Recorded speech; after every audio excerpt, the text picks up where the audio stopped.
Okay, let's unpack this. Today, we are embarking on a deep dive into a topic that remains right at the very center of global headlines.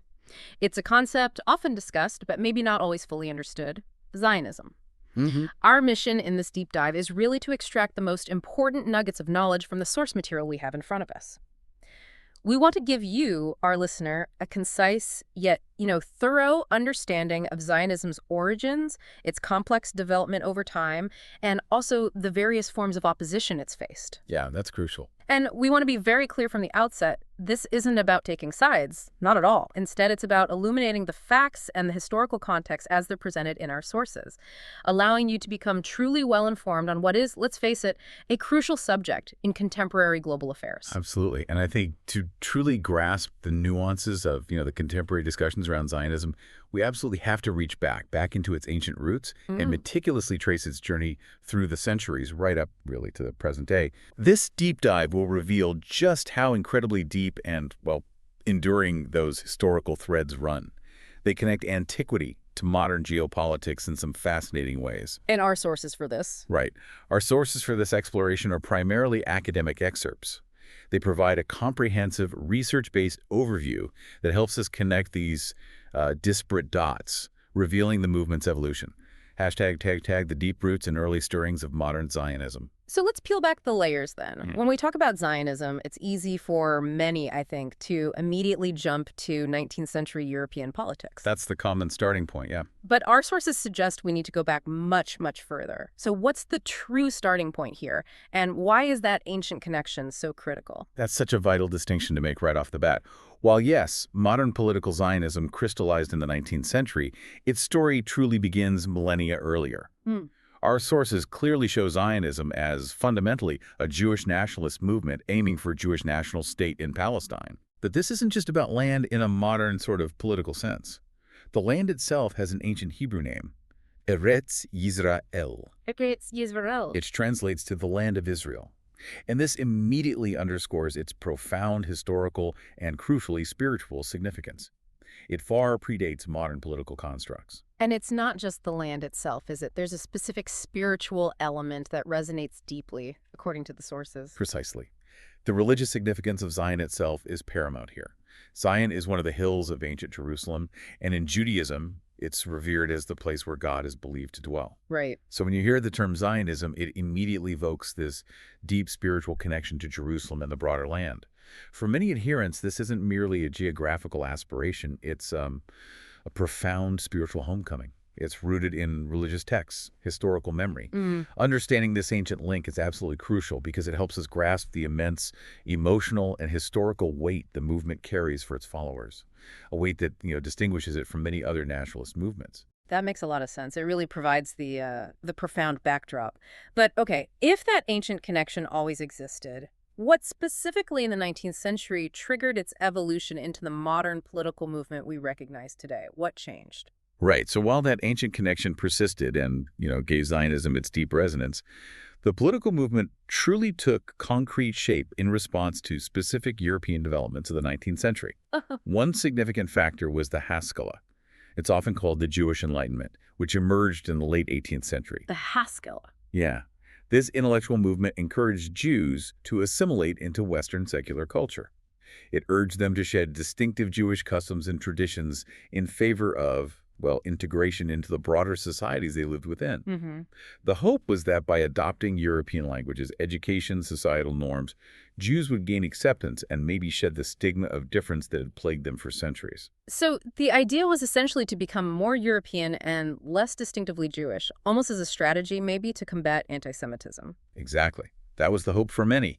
Yet, even with this powerful push for assimilation, the centuries-old interest in a return to Palestine remarkably remained alive. Yeah. It didn't just disappear.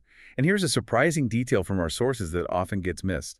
In the early 19th century, this interest was often actively kept alive and even promoted by Christian millenarians. Really? Christian groups? Yes. These were groups who believed in the biblical prophecy of a Jewish return to their ancestral land as a necessary precursor to the second coming of Christ. Wow. So it's a fascinating historical footnote, right? Because it broadens our understanding beyond solely Jewish motivations. It shows a wider, albeit religiously driven, historical interest in the restoration of a Jewish presence in Palestine, even from outside the Jewish community. That truly expands the historical landscape, doesn't it? It highlights just how complex that early environment was, with different motivations kind of converging. And despite this push for assimilation from the Haskalah, especially among Eastern European Jews, our sources say they largely did not assimilate. In fact, there was a direct and brutal reaction That's right. to the severe Tsarist pogroms, those, organized massacres and persecutions that swept through Jewish communities in the Russian Empire that actually spurred a very different response. You're absolutely right. These widespread, often state-sanctioned acts of violence, coupled with restrictive laws and societal discrimination, made the dream of full assimilation seem increasingly naive, if not downright impossible, for many Eastern European Jews. So in direct response to this persecution, practical steps began to be taken. This led to the formation of groups like the Ovevei Oyon, which translates to Lovers of Zion. And these weren't just abstract intellectual circles, they were active organizations. They promoted agricultural and artisan settlement in Palestine. Fertile settlement. Yes, actual settlement. They sent small groups of pioneers, they purchased land, established early farming communities. Yeah. These efforts, though pretty modest in scale initially, were incredibly significant. They represented a tangible, practical commitment to the land and a proactive move towards self-sufficiency. It was like the ancient longing meeting the harsh realities of persecution, laying concrete groundwork for a future homeland long before any formal political agenda for a state was truly articulated. So these groups, driven by this mix of spiritual connection and, frankly, a desperate need for safety, were essentially building a physical foundation without a clear political map yet. What does that tell us about the power of an idea, even without formal politics? It's quite remarkable, isn't it? These early, often religiously or culturally motivated groups laid absolutely crucial groundwork. They weren't advocating for a state with defined borders or a diplomatic mission, not yet, but their actions promoting settlement, creating these nascent communities, established a vital physical presence and an infrastructure that would become foundational later on. They demonstrated a practical commitment to the land. While the ancient connection always provided that emotional and historical weight, these 19th century reactions to pervasive anti-Semitism and the, frankly, failures of assimilation truly began to forge the nascent elements of a modern nationalist movement. This quiet, persistent effort became the bedrock upon which a more organized political entity could eventually be built. Hashtag Theodor Herzl and the birth of political Zionism. But this wasn't just a slow cultural awakening, right? It took a galvanizing figure to truly transform these various threads and ideas into a cohesive political movement. And here's where it gets really interesting, I think.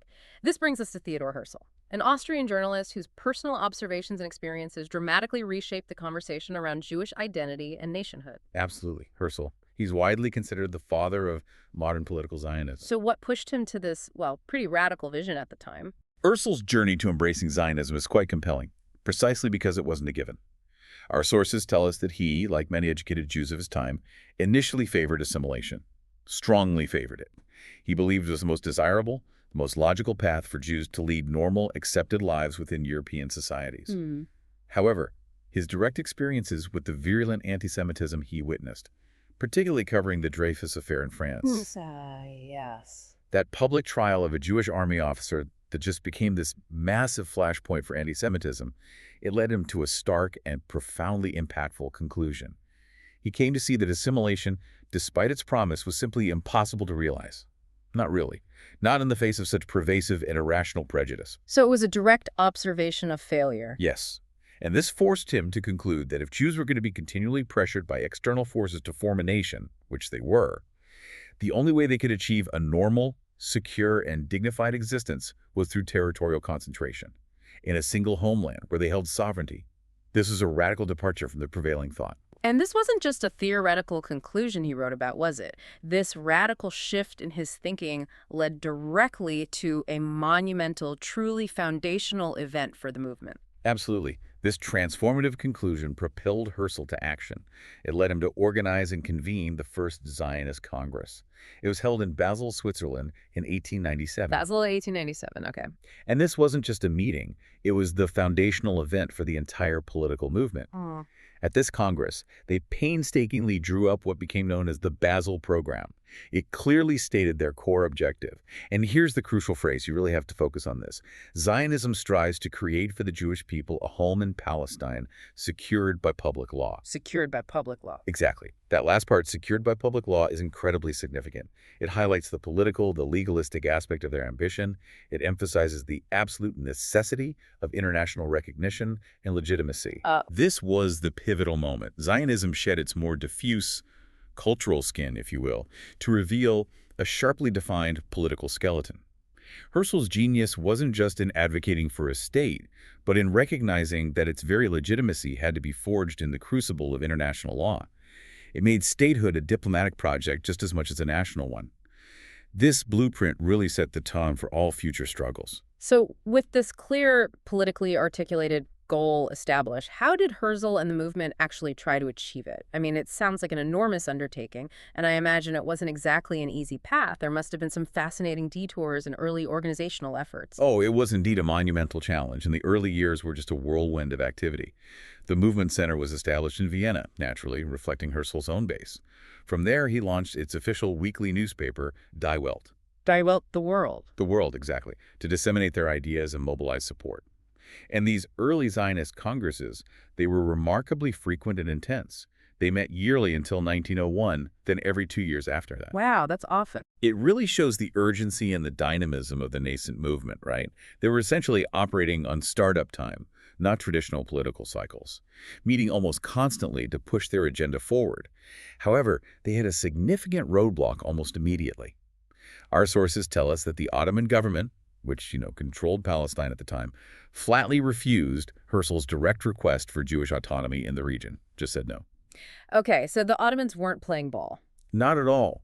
This forced him to look elsewhere for diplomatic support, leading him, somewhat surprisingly perhaps, to Great Britain. And that British connection proved to be incredibly pivotal later on, didn't it? What happened when you first sought their support? Indeed. That British connection became pivotal in some really unexpected ways. And here's a truly surprising fact that often gets overlooked. In 1903, the British government actually offered the Zionists 6,000 square miles. It's about 15,500 square kilometers of land in what is now Uganda for Jewish settlement. Uganda. Seriously. This wasn't just a casual suggestion. It was a serious official offer of a substantial territory, a potential safe haven. But what's truly fascinating and tells you so much about the movement is that despite this tangible offer of land and security, the Zionists, under Herzl's leadership at the time, ultimately decided to hold out for Palestine. Hold out for Palestine. Yeah. The Uganda rejection wasn't just a geographical preference, it was a profound declaration. It showed that for Zionism, a safe haven without Zion, without that specific historical religious connection, was no haven at all. It underscored that the movement's core wasn't merely pragmatic survival, but this very deep, almost spiritual rootedness in a specific ancient land. It made its name, Zionism, truly non-negotiable. So for them, the location, Jerusalem, Zion, was absolutely non-negotiable. Wow. It makes you wonder, if that British offer for Uganda had been accepted, how fundamentally different would the entire trajectory of the 20th century, maybe even the Middle East, have been? It's a profound counterfactual, isn't it? Yeah.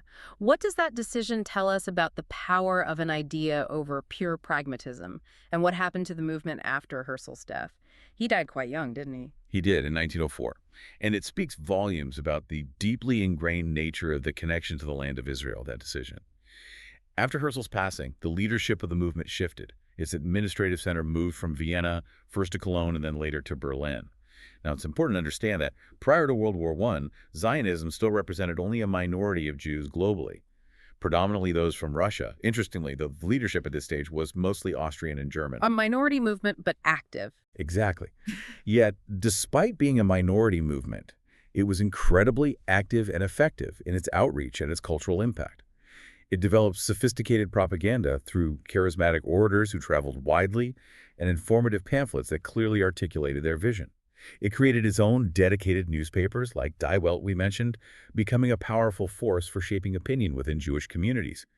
More broadly, our sources note that Zionism gave a significant impetus to what became known as a Jewish Renaissance in letters and arts. A cultural revival alongside the political push. Precisely. This wasn't just political maneuvering. It spurred new forms of literature, theater, visual arts that explored Jewish identity and nationhood in ways that hadn't really been done before.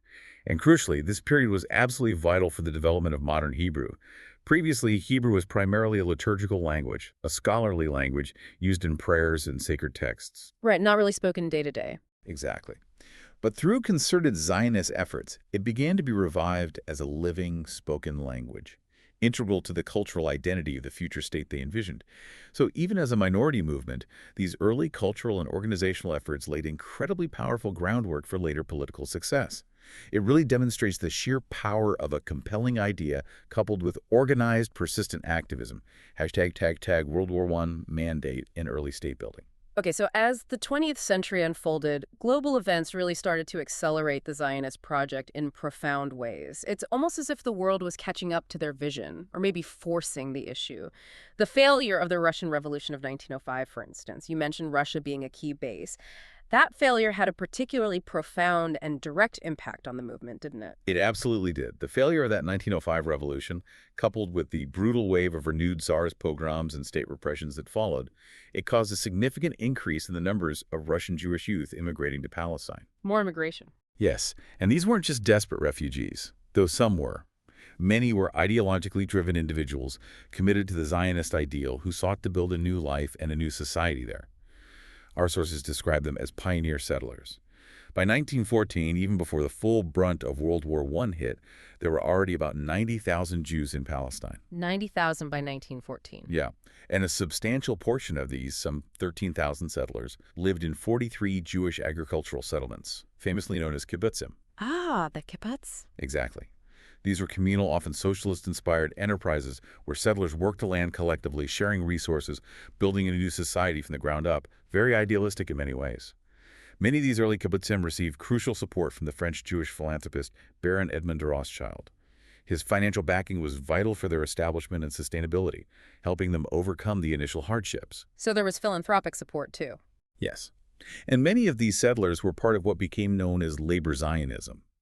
This was a particular strand that promoted these collective enterprises, like the kibbutzim, as the primary means to build a Jewish state. It embodied a vision of self-sufficiency, social justice, and collective nation building. This particular ideological current would later form the bulk of the Israeli left, actually highlighting the ideological diversity within Zionism right from these early stages. These communal settlements truly became foundational, not just physically, but to the ethos and early infrastructure of the future state. And then World War I. That truly brought political Zionism roaring back onto the international stage, didn't it? With a crucial shift in leadership, a monumental declaration that profoundly reshaped its trajectory. What was this turning point? The outbreak of World War I fundamentally changed the geopolitical landscape, especially in the Middle East, with the Ottoman Empire involved. The political aspects of Zionism reasserted themselves with a new urgency, and its leadership largely passed to Russian Jews who were living in England at the time. Two figures, Chaim Weizmann, a brilliant chemist and a very effective diplomat, and Nahum Sokolow, a writer and Zionist leader, were instrumental. Weizmann and Sokolow. Yes, they were instrumental in achieving what became a true watershed moment, the Balfour Declaration, issued by the British Foreign Secretary Arthur Balfour on November 2nd, 1917. The Balfour Declaration, everyone's heard of it, but what did it actually promise? It formally promised British support for the creation of a Jewish national home in Palestine. Now, the wording was carefully chosen, national home, not explicitly state, but the implication was huge. And this wasn't just a political statement tossed out there. It was subsequently included in Britain's League of Nations mandate over Palestine in 1922.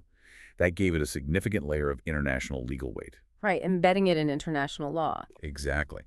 What's fascinating here is the sheer audacity and impact of this international diplomacy. A major world power, Britain, in the midst of a global war, made a public promise to support the establishment of a national home for a people largely without a state in territory controlled by its enemy, the Ottomans. This indicated that the Zionist project was now very much a global political concern. It moved from being a somewhat niche movement to a recognized international aspiration.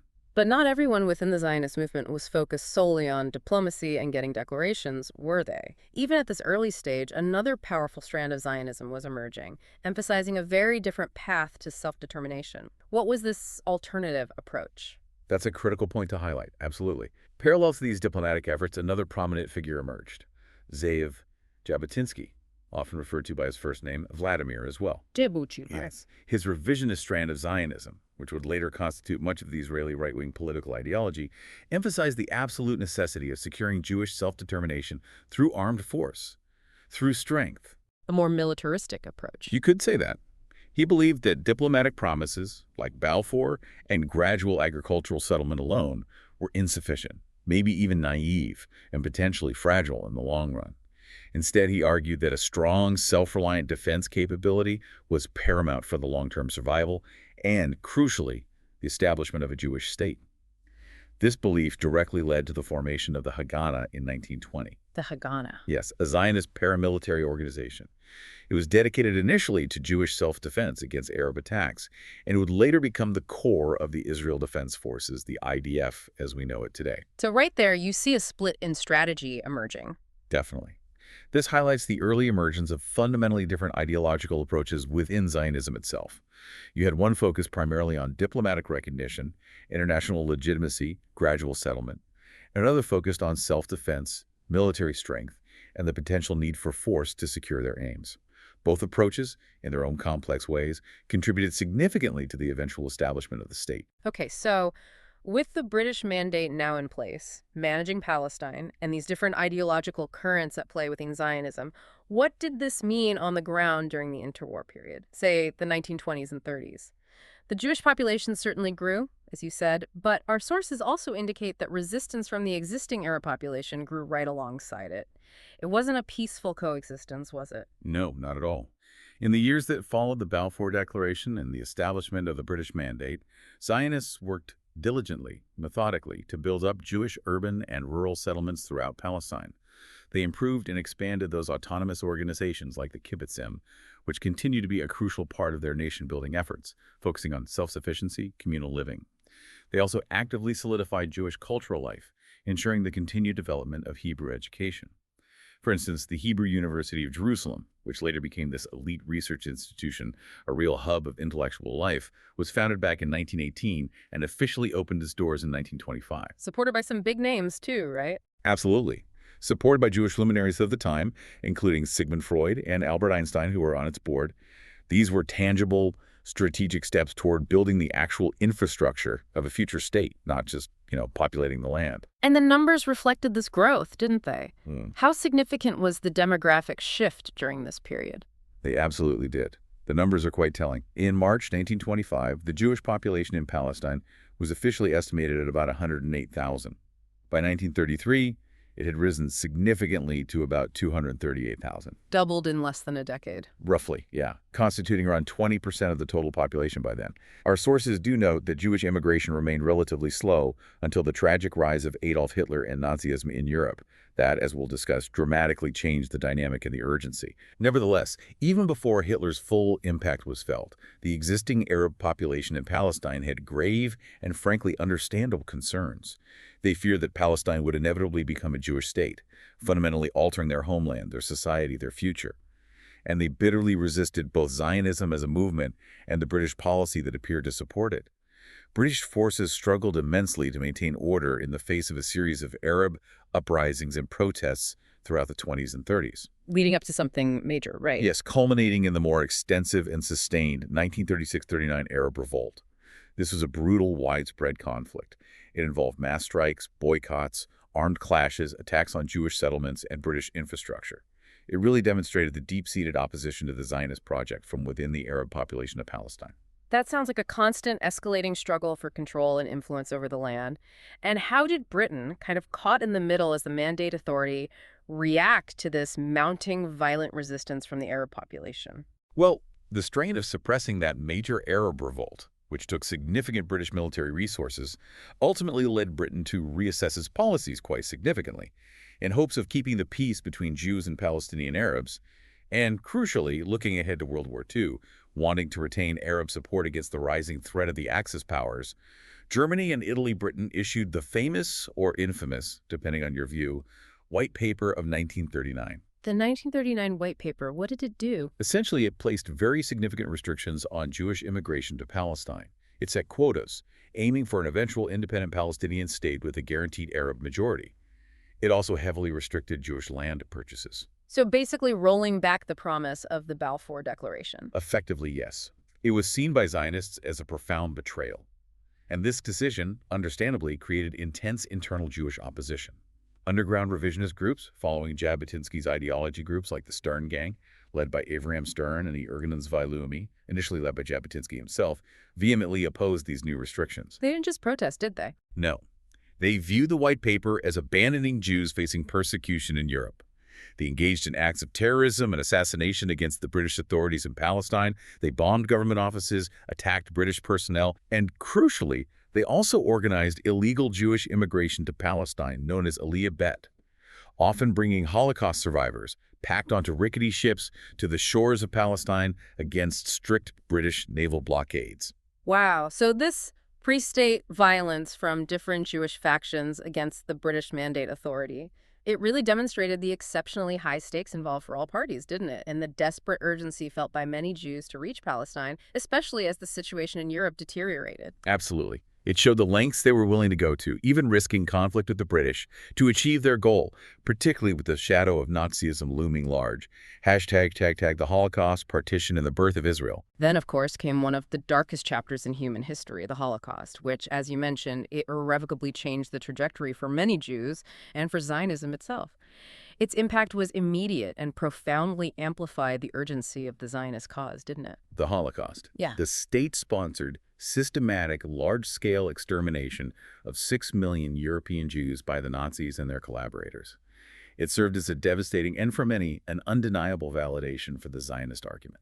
The argument for a safe haven for self-determination for the Jewish people. It made the need seem absolute. It underscored with unimaginable brutality the terrifying vulnerability of a people without a sovereign homeland, without the means to defend themselves against such genocidal hatred.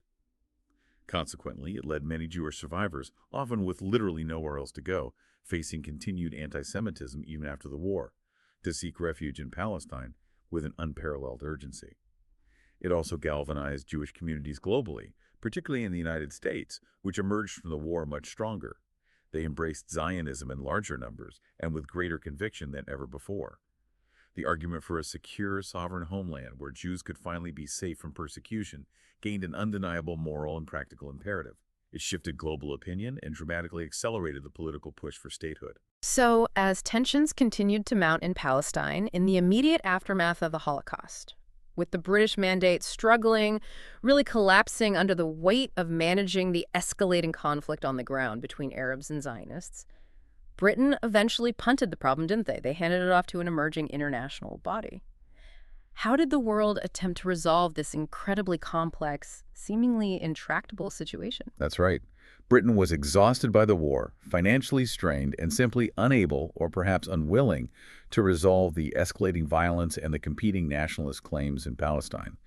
So they first submitted the Palestine problem to Anglo-US discussion, hoping for a joint solution, but when that proved fruitless, they handed it over to the newly formed United Nations, the UN. The UN takes over. Yeah, and on November 29, 1947, the UN General Assembly passed Resolution 181.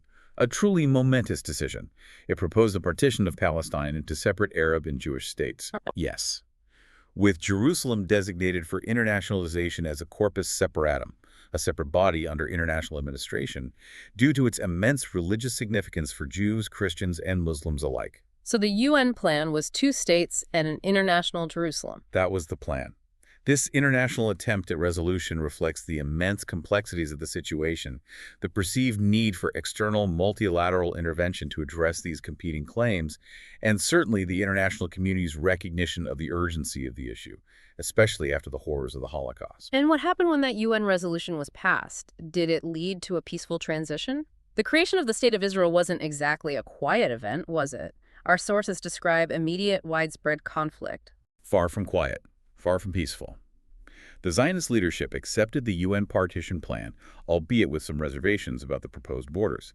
However, the Arab leadership, both within Palestine and in the surrounding Arab states, categorically rejected it. So, the creation of the State of Israel on May 14, 1948, timed precisely with the end of the British Mandate, immediately triggered an invasion by the armies of 5 neighboring Arab countries: Egypt, Jordan, then Transjordan, Syria, Lebanon, and Iraq. An immediate war. An immediate war. They rejected the partition plan and sought to prevent the establishment of a Jewish state aiming to maintain Arab control over all of Palestine. However, our sources state that this invasion was ultimately defeated by the nascent Israeli army, which was composed largely of the Haggadah and incorporating fighters from the Irgun and Stern gang as well. They fought fiercely for survival. So Israel won that initial war. Yes.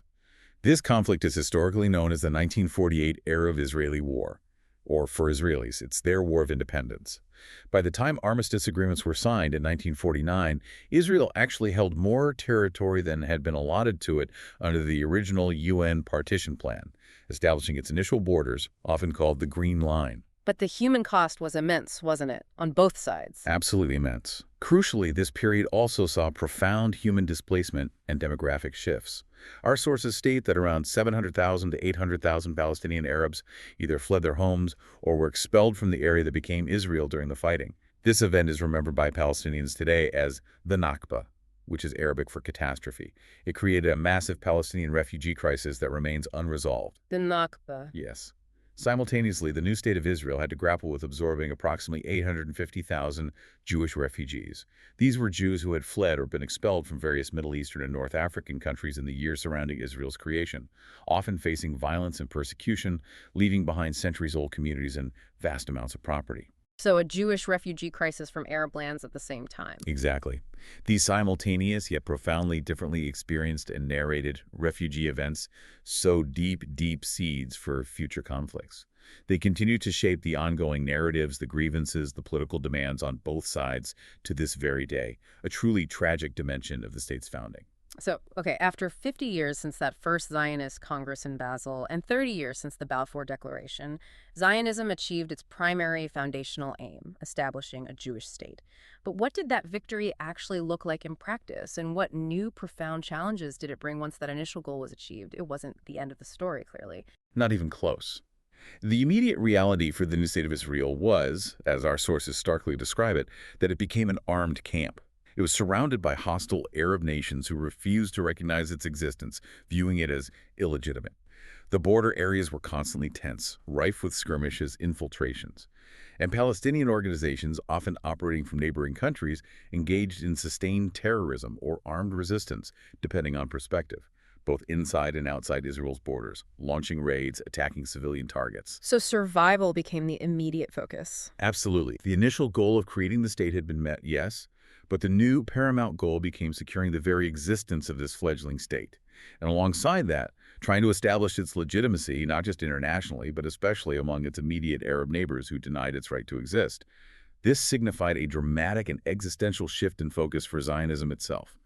From the aspiration of creation to the grinding daily challenge of survival and the long-term quest for acceptance in a deeply hostile region. Despite this incredibly hostile and perilous environment, there have been some landmark moments of peace and recognition over the decades. What's fascinating here is tracing that path, however rocky, from outright declared conflict towards formal peace treaties. What were some key milestones? Indeed. Despite the pervasive hostility, there have been significant breakthroughs. A truly watershed moment, perhaps the most significant, took place in 1979 when Israel signed a comprehensive peace treaty with Egypt. Egypt, its largest and most powerful neighbor. Exactly, which had been its most militarily formidable and historically hostile neighbor, fighting several major wars against Israel. This treaty followed the intensive negotiations of the Camp David Accords, famously brokered by U.S. President Jimmy Carter. That treaty, our sources note, not only established peace and normal relations between Israel and Egypt, monumental shift, but it also laid a foundational framework, at least on paper, for potential autonomy for Palestinian Arabs living under Israeli rule in the West Bank and Gaza. A vision that, while never fully realized as intended, was a significant conceptual step. Camp David, 1979. A huge deal. A huge deal. Then, much later in 1993, you had the Oslo Accords. This brought formal mutual recognition between Israel and the Palestine Liberation Organization, the PLO, led by Yasser Arafat. Another revolutionary step unthinkable just years earlier. Oslo. Recognition between Israel and the PLO. Yes. And that paved the way for a peace treaty between Israel and Jordan in 1994. Jordan had maintained tacit ties before, but this formalized peace. And then, much more recently, in 2020, Israel established formal relations with the United Arab Emirates, Bahrain, Sudan, and Morocco through a series of agreements known collectively as the Abraham Accords, brokered by the Trump administration. Start on the word states. Exactly. These agreements collectively show a gradual, albeit incomplete and often very fraught, shift in regional acceptance of Israel. They demonstrate a slow, complex, and often difficult diplomatic evolution, moving incrementally from that blanket rejection after 1948 towards a more nuanced, though still deeply challenging, set of relationships across the Middle East. But it hasn't been a consistently positive trajectory, has it? Diplomatic relations have also deteriorated in other areas, and conflict, sadly, continues to plague the region despite these breakthroughs. It's a mixed picture. It's absolutely a mixed picture, and that's crucial to understand. While there have been these significant peace treaties, some relationships that were once quite cordial, or at least functional, have severely deteriorated. Our sources specifically point to Iran, before its 1979 Islamic Revolution. Under the Shah, Iran had discrete but quite functional ties with Israel, cooperation even. That relationship, of course, became openly hostile after the revolution. Right. Iran became a major adversary. And Turkey as well. Before around 2008, Turkey had quite robust military and diplomatic cooperation with Israel. That relationship has since become extremely strained, often openly antagonistic, particularly under President Erdogan.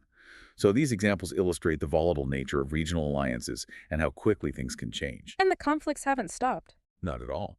Moreover, the ongoing, often brutal conflict with militant groups like Hamas in the Gaza Strip and Hezbollah, backed by Iran, in Lebanon.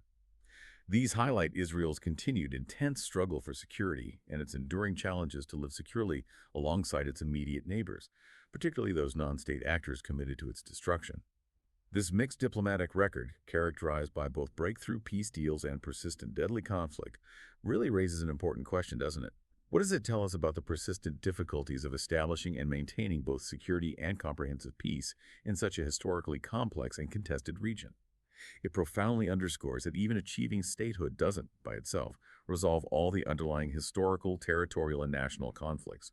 External pressures and internal dynamics are constantly reshaping the political landscape. Okay, so the state was established, it survived those initial wars, it even made peace with some neighbors. But Zionism as an ideology wasn't done at that point, was it? As if the mission was complete. It then had to grapple with some incredibly complex internal questions, especially concerning that delicate, maybe impossible, balance between Jewish self-determination, the core of Zionism, and the principles of democracy, particularly given the demographics of the region. This sounds like an existential challenge from within. It is. It absolutely is. And it's a core tension that continues to define Israeli politics and society right up to this moment. At its founding in 1948, Israel had a sizable Arab minority within its internationally recognized borders, Palestinians who hadn't left or been expelled. And our sources note that this population historically had a higher birth rate than the Jewish population. Simultaneously, Israel quickly saw that tremendous influx of Jewish immigrants, as we discussed, Jews arriving in large numbers from Arab and Muslim countries, often fleeing persecution, sometimes expelled outright, and also Holocaust survivors from Europe. Zionists actively promoted this ingathering of the exiles, encouraging Jews globally to immigrate, seeing it as central to the Zionist vision of securing a Jewish majority. So demographics were key from the start, absolutely key. Then the situation became vastly more complicated after the Six-Day War in 1967. Israel's decisive military victory resulted in the occupation of the West Bank from Jordan, the Gaza Strip from Egypt, East Jerusalem from Jordan, the Golan Heights from Syria, and the Sinai Peninsula from Egypt later returned. Right. The 67 war dramatically expanded the territory under Israeli control. Dramatically. And this placed over 1 million more Palestinians, Arabs living in the West Bank and Gaza under Israel's de facto military rule. Now, while Israeli sovereignty and an offer of citizenship were eventually applied to residents of East Jerusalem, which Israel annexed, and the Golan Heights, also effectively annexed, they were notably not applied to the vast majority of Palestinian residents in the West Bank and Gaza Strip. They continued to live under military administration without Israeli citizenship or voting rights in Israeli national elections. A different status for different occupied territories. Yes, creating immense legal and political uncertainty over the long-term status of these territories and their populations. Our sources explain that this situation prompted very real and urgent concerns among Israeli leaders, thinkers, the public, that Israel would eventually face an impossible choice. The choice being The choice being either losing its Jewish majority, If it were to formally annex the territories and grant full citizenship and voting rights to all the Palestinians living there, or alternatively, denying democratic rights permanently to the millions of Palestinian Arabs living under its military control, which would fundamentally undermine its character as a democratic state. This is a fundamental, ongoing dilemma, often framed as the choice between being Jewish and democratic or controlling all the land. This very real demographic and territorial challenge, this dilemma, it led to significant, often heated ideological splits within Zionism itself, didn't it? What did these different strands propose as solutions, and how did their historical roots maybe influence their thinking? The proposed solutions really highlighted the deep ideological spectrum within Zionism, showcasing how those deeply rooted historical narratives and, crucially, security concerns shaped the proposed paths forward. For many labor Zionists, for instance, whose historical roots, remember, often emphasize socialist principles, collective action, and perhaps a more pragmatic view of state boundaries for a defined defensible state, a two-state solution became the preferred outcome. Two states for two peoples. Exactly, where a Palestinian state would exist alongside Israel, roughly along the 1967 lines, with potential land swaps. This was seen by them as the ideal, maybe the only way, to ensure that Israel could remain both a democratic state and maintain a secure Jewish majority in the long run. Their primary concern was that permanently ruling over millions of non-citizen Palestinians or annexing them would fundamentally undermine Israel's democratic character or dilute its Jewish identity, creating an unstable, untenable situation. Okay, so labor Zionism leaning towards two states for democratic reasons. What about the other side? Well, for many revisionist Zionists, following Jabotinsky's lineage, who historically emphasized a more expansive vision of Jewish territory, often encompassing the entirety of the biblical land of Israel, and prioritizing security above all else. The idea of a Palestinian state right next door, particularly in the hilly terrain of the West Bank overlooking Israel's narrow coastal plain, presented what they viewed as an unacceptable, even existential security risk for the already tiny state of Israel. Security concerns paramount. Paramount. They prioritized security and territorial control, often citing historical rights and strategic depth arguments against withdrawing from the West Bank, which many refer to using the biblical names Judea and Samaria. They feared a Palestinian state could become a base for attacks. Furthermore, our sources note that a smaller but politically significant minority of Zionists, often religiously motivated and associated with the settlement movement, called for Israel to assert full, formal sovereignty, to annex the West Bank and potentially Gaza altogether. Annexation. Yes, often citing the profound historical and religious significance of those territories. These areas include towns, regions, and holy sites absolutely integral to Jewish history and biblical narrative, like Hebron, Bethlehem, Shiloh, the heartland of ancient Judea and Samaria. For them, relinquishing this land was unthinkable on religious and historical grounds. So really different visions based on different priorities. Democracy, security, history, religion. Exactly. These deeply rooted historical, religious, and security concerns continue to shape the proposed solutions to this ongoing democratic-demographic dilemma. And understanding these historical debates within Zionism is absolutely crucial for grasping contemporary Israeli political discussions, the settlement enterprise, and the different policy choices being advocated today. It's not one single Zionist view. Now, as with any major historical movement, especially one involving nationalism and territory, Zionism has always faced opposition, and our sources make it clear this isn't just a recent phenomenon tied to the Israeli-Palestinian conflict. It dates back to Zionism's very inception, sometimes even from within Jewish communities themselves. That's absolutely right. Anti-Zionism, which we can define basically as opposition to Zionism as a movement or ideology, has roots stretching right back to Zionism's beginnings in the late 19th century. Interestingly, before Israel gained independence in 1948, some of the most vocal opposition came from certain segments of the religious Jewish community, particularly some ultra-Orthodox groups. Religious opposition? Why? They held a specific theological belief that Judaism strictly forbids human efforts to establish a Jewish state in the land of Israel before the coming of the Messiah. They believed that forcing the issue, creating a secular state through political means, was an act that usurped divine will, a form of heresy even. Wow, so there's a theological objection. A purely theological objection for them. Our sources mention the Neturei Karta, a relatively marginal but often very visible ultra-Orthodox group, as one that still subscribes to this specific view today. You sometimes see them protesting against the state of Israel, even alongside critics like Iran or Palestinian groups, based on this religious belief. Fascinating. And what about secular opposition from Jews? Yes. Additionally, some secular Jews also oppose Zionism. particularly in Western Europe and America in the early days. Their concern was quite different. They feared that a push for a separate Jewish state, a distinct Jewish nationality, would actually harm their ability to assimilate successfully into the non-Jewish societies where they lived and felt they belonged. They worried it would make them seem less loyal. Exactly. That it could fuel anti-Semitism by raising questions about dual loyalty, or make it harder for them to be accepted as fully French or German or American citizens. They saw their future as integrated citizens of their home countries, not in a separate Jewish state. So this highlights the diverse and sometimes even contradictory reasons for early anti-Zionism, ranging from deep religious conviction to a desire for secular integration and acceptance.